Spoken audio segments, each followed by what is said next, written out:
दोस्तों, स्वागत है आपका मेरे YouTube चैनल इंग्लिश बाबू पर।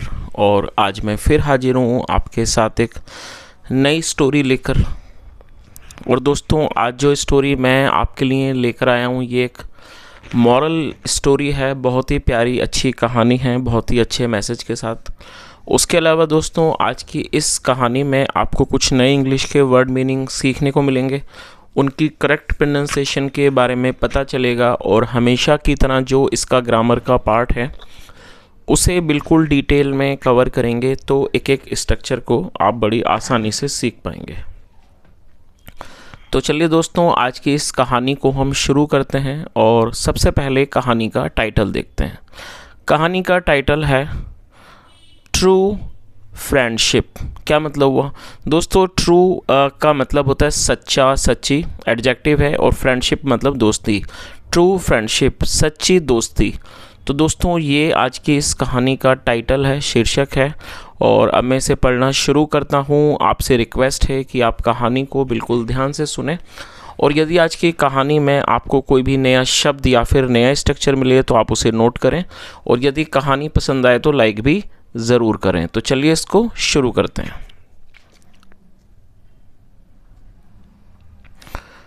Once upon a time there lived a herd of elephants in a forest. क्या मतलब हुआ दोस्तों? ये जो वाक्य है ये एक पास्ट इंडेफिनिट का अफर्मेटिव वाक्य है, और जब हम पास्ट इंडेफिनिट में कोई भी अफर्मेटिव का वाक्य बनाते हैं तो वहाँ वर्ब की सेकंड फॉर्म का यूज़ किया जाता है। लिव का मतलब रहना, किसी स्थान पर निवास करना, और सेकंड फॉर्म है लिव्ड। और दोस्तों, हर्ड, हर्ड का मतलब होता है झुंड। हर्ड ऑफ एलिफेंट्स का मतलब हुआ हाथियों का झुंड। तो इस लाइन का क्या अर्थ निकला? वंस अपॉन ए टाइम, एक समय की बात है, there lived a herd of elephants in a forest. एक समय की बात है, एक जंगल में हाथियों का एक झुंड रहता था। The king of the heard was a very kind elephant. दोस्तों, ये जो वाक्य है ये एक सिंपल पास्ट का वाक्य है। सिंपल पास्ट का मतलब होता है जब हम पास्ट में कोई ऐसा वाक्य बनाएं जहाँ पर वॉज या वर का इस्तेमाल हेल्पिंग वर्ब के रूप में किया जाता है, साथ में नाउन या एडजेक्टिव को लेकर वाक्य बनाया जाता है। और दोस्तों, जब हम सिंपल पास्ट में या फिर सिंपल प्रेजेंट में वाक्य बनाते हैं तो ऐसे वाक्यों में कभी भी वर्ब का प्रयोग नहीं किया जाता है, मात्र नाउन या एडजेक्टिव का ही यूज़ किया जाता है, साथ में हेल्पिंग वर्ब लगाई जाती है। तो क्या अर्थ हुआ? The king of the heard was a very kind elephant. मतलब क्या हुआ कि झुंड का राजा एक बहुत दयालु हाथी था। One year there was a severe drought in the region. दोस्तों, ड्रॉट का मतलब होता है सूखा, तो और रीजन मतलब क्षेत्र।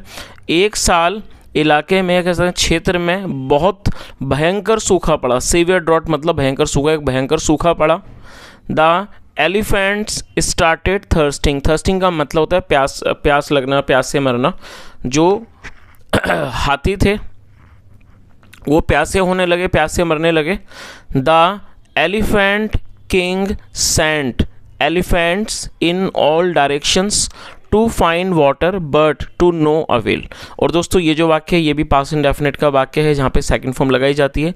सेंड का मतलब भेजना, और सेकंड फॉर्म है sent, SENT। The elephant king मतलब क्या हुआ कि हाथियों के राजा ने सेंट एलिफेंट्स, हाथियों को भेजा, इन ऑल डायरेक्शंस, सारी दिशाओं में भेजा, सभी दिशाओं में। टू फाइंड वाटर, पानी की तलाश में, या कह सकते हैं पानी ढूंढने के लिए। बट टू नो अवेल, लेकिन कोई भी फायदा नहीं हुआ। चलिए आगे देखिए।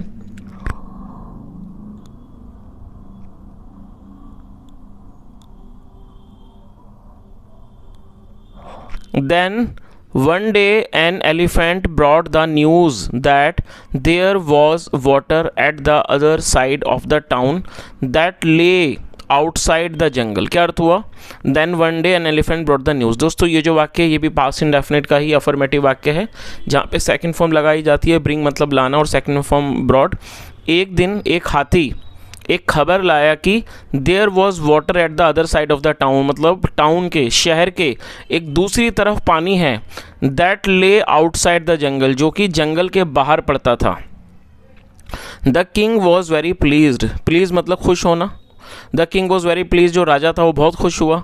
ही immediately ordered his herd to march to the spot। और दोस्तों मार्च करने का मतलब होता है पैदल कहीं पे जाना, और ये भी पास्ट इंडेफिनिट का वाक्य है जहाँ पे सेकंड फॉर्म लगाई गई है। ऑर्डर मतलब आदेश देना, और ये सेकंड फॉर्म है।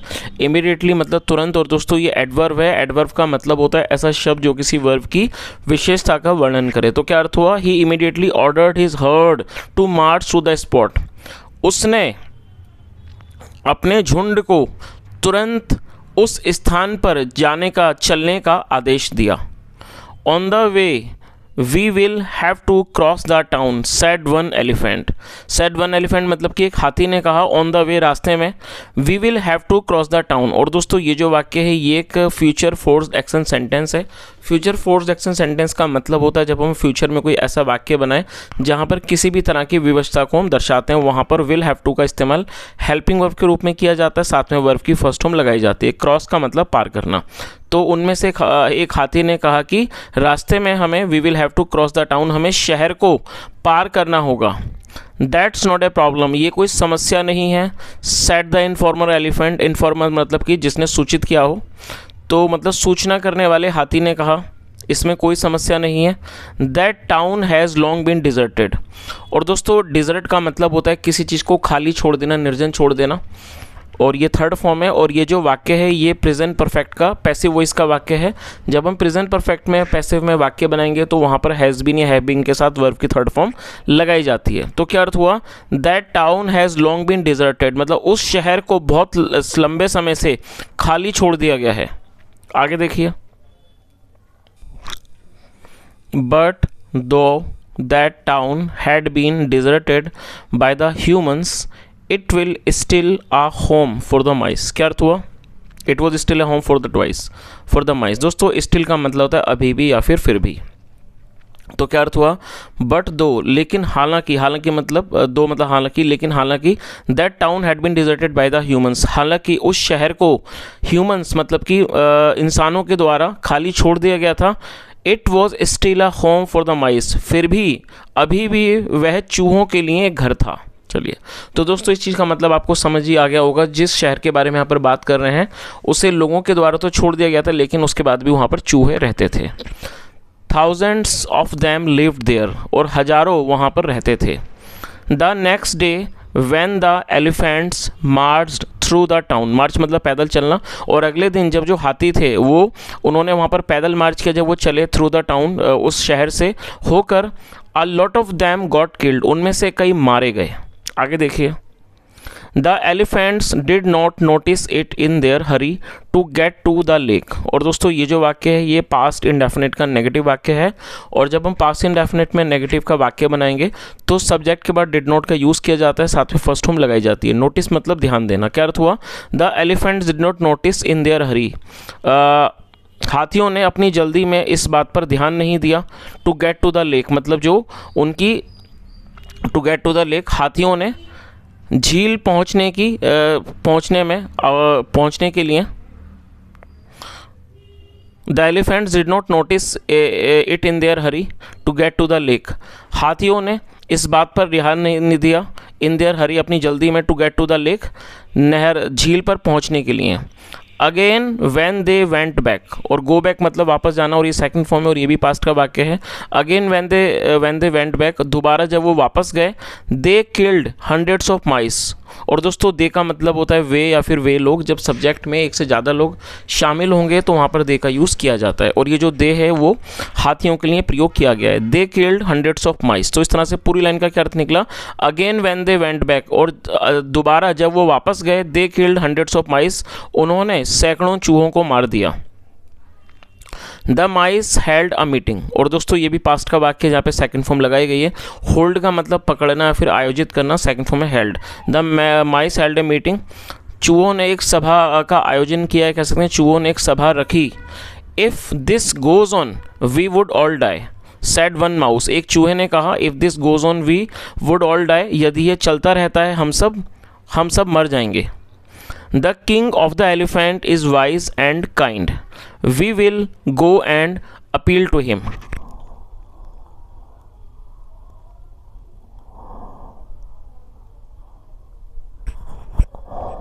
The king of the elephants is wise and kind, we will go and appeal to him, said the king of the mice. दोस्तों वाइज का मतलब होता है बुद्धिमान, काइंड मतलब दयालु। क्या अर्थ हुआ?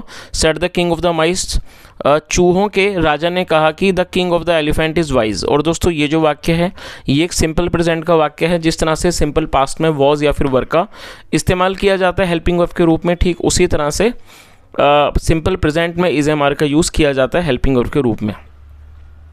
तो चूहों के राजा ने कहा कि जो किंग है, राजा है हाथियों का, इज़ वाइज एंड काइंड, वह बुद्धिमान और दयालु है।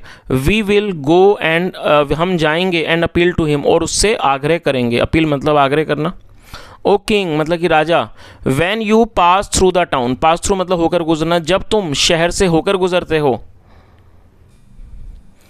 Thousands of my subjects get killed, subjects का मतलब होता है प्रजा। तो उसने क्या कहा कि जब तुम शहर से होकर गुजरते हो, thousands of my subjects get killed, मेरी हज़ारों प्रजा मारी जाती है।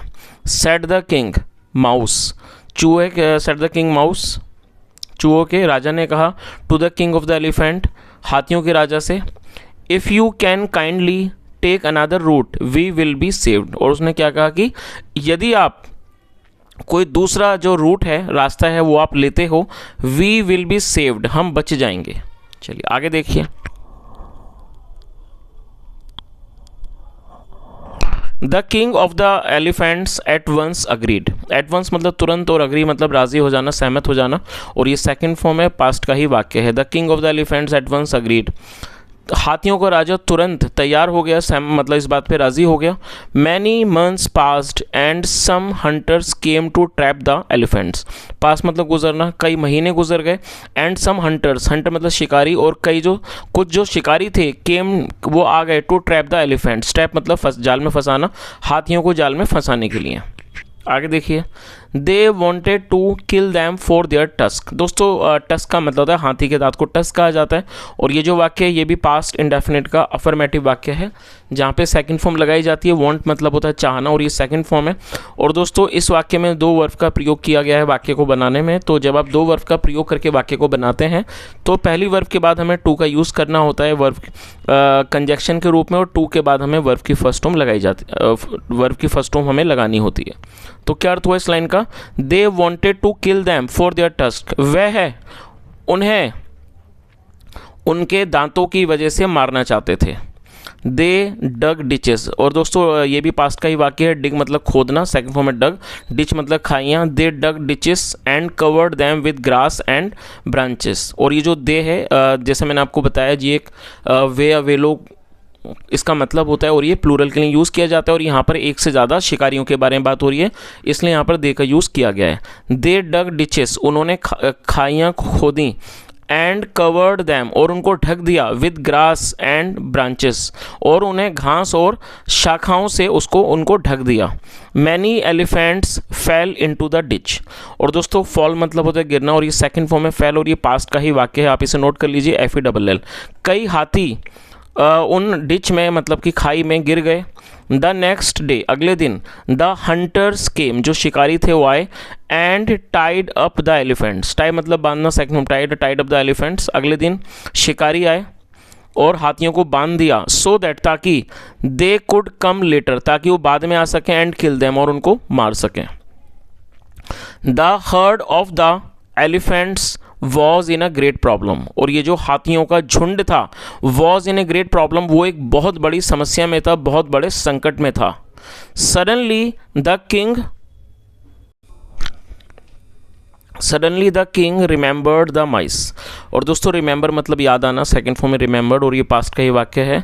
Suddenly the king remembered the mice, अचानक राजा को चूहों की याद आई। He at once sent an elephant to call them, उसने तुरंत एक हाथी को उन्हें बुलाने के लिए भेजा। टू कॉल देम मतलब उन्हें बुलाने के लिए। We will come at once, हम तुरंत आएंगे। Said the king of the mice, चूहों के राजा ने कहा कि हम तुरंत आएंगे। दे केम, वो आए, and cut off the ropes, और उन्होंने रस्सियों को काट दिया, ऑफ द एलिफेंट्स, हाथियों की। दस all of them were saved, और इस तरह से वो सारे बच गए। चलिए दोस्तों अब इस कहानी का जो मॉरल है वो भी देख लीजिए, क्या मॉरल है। One should always do good to others, तो क्या अर्थ हुआ कि हमेशा दूसरों के साथ अच्छा करना चाहिए। या कह सकते हैं दूसरों का भला करना चाहिए। तो दोस्तों ये आज की एक छोटी सी कहानी थी, बहुत ही प्यारे मैसेज के साथ, और मैं समझता हूँ जो कहानी का जो मॉरल है बहुत ही अच्छा मॉरल है। जैसा हमने यहाँ पर देखा कि एक समय पर जो हाथी थे उन्होंने चूहों की मदद की, उनको बचाया, और जब हाथी संकट में आए, जब वो समस्या में थे, तो उनकी जान बचाने के लिए चूहे आए। तो जिससे यही बात पता चलती है कि यदि कोई हम अच्छा काम करते हैं तो उसका फल हमें ज़रूर मिलता है। तो दोस्तों ये आज की छोटी सी प्यारी सी कहानी थी। यदि आपको आज की कहानी अच्छी लगी हो, मेरा पढ़ाने का प्रयास भी आपको अच्छा लगा हो, तो आपसे रिक्वेस्ट है आप इस वीडियो को लाइक करें, शेयर करें, चैनल को ज़रूर सब्सक्राइब करें। यदि आपका कोई भी सुझाव हो तो कमेंट में ज़रूर बताएं। यहाँ तक सुनने के लिए thank you so much. Have a nice day and bye.